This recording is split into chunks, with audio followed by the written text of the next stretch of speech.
Did you know that Primož Roglic used to be a ski jumper?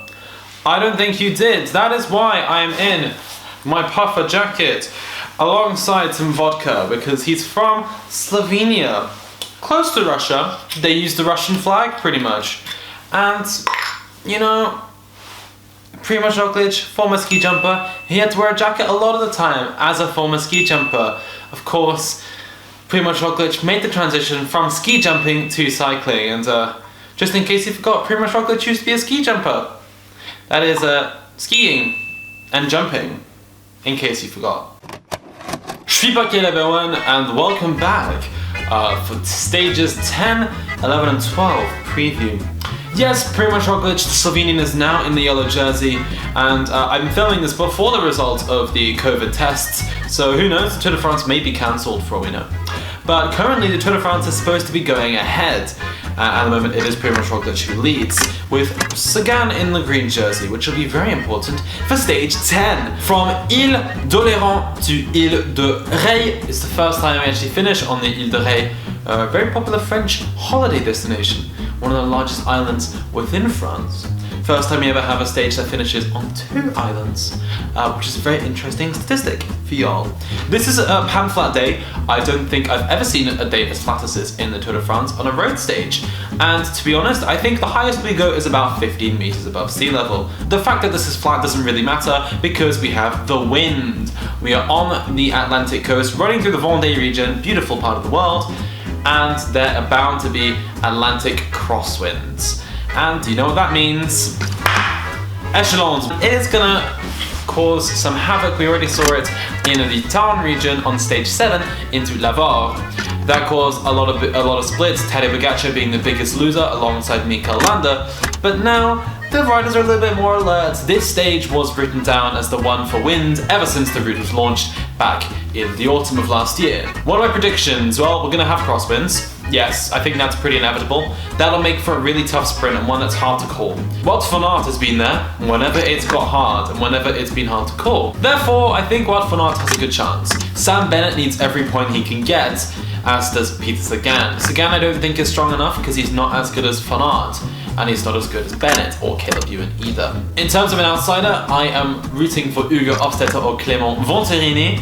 Venturini in particular was up there on stage 7. Stage 11 from Châtillon-Plage to Poitiers. This is the first time we actually have 2 flat days together in this year's Tour de France, and yes, that probably means that we're going to have another sprinters battle. This stage is a little bit interesting because there is a little kick towards the end in Poitiers, and also the run-in is quite technical. We have 2 really sharp bends, one at 3 kilometers to go and one at 1.5. Those corners could really define which teams are at the front of the sprint. So far we haven't had many technical finishes, but this looks to be the first proper one of this year's race. Yes, the slight climb at 10k to go may make it difficult for some teams to come through the pack, but I'm sure that this will end in a bunch sprint nonetheless.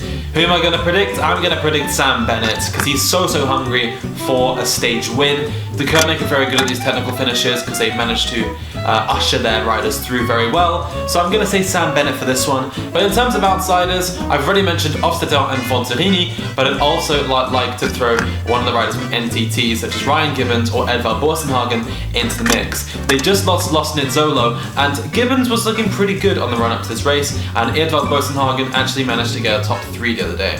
Okay, stage 12, from Chauvigny to Saran.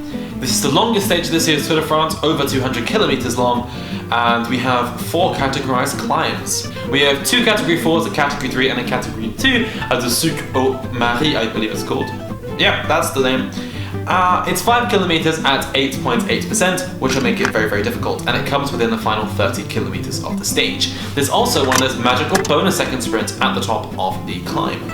That could spice things up, especially as some riders such as Pogačar will be eyeing up more seconds in the GC fight, but I think this will end up with a breakaway winning it. If so, Trek Segafredo have some chances with the likes of Tom Schoench, Maz Pearson, even Jesper if you really wanted to. He's never won a Tour de France stage, don't forget. The finish is also a false flat, so if it does come down to the peloton, this looks perfect for the man on form right now, Wout van Aert. But now that I've gone through every stage of this race, I can probably unzip my jacket. Sorry Primož, I'm letting you down. And guys, tune in to the Cycling Dane YouTube channel for live streams of stage 10, 11 and 12. We'll be talking through the stages as they unfold. And, you know, subscribe whilst you're at it, because it's going to be a long 2 weeks ahead of us. So, I'm still not Caleb Ewan, and I will see you round.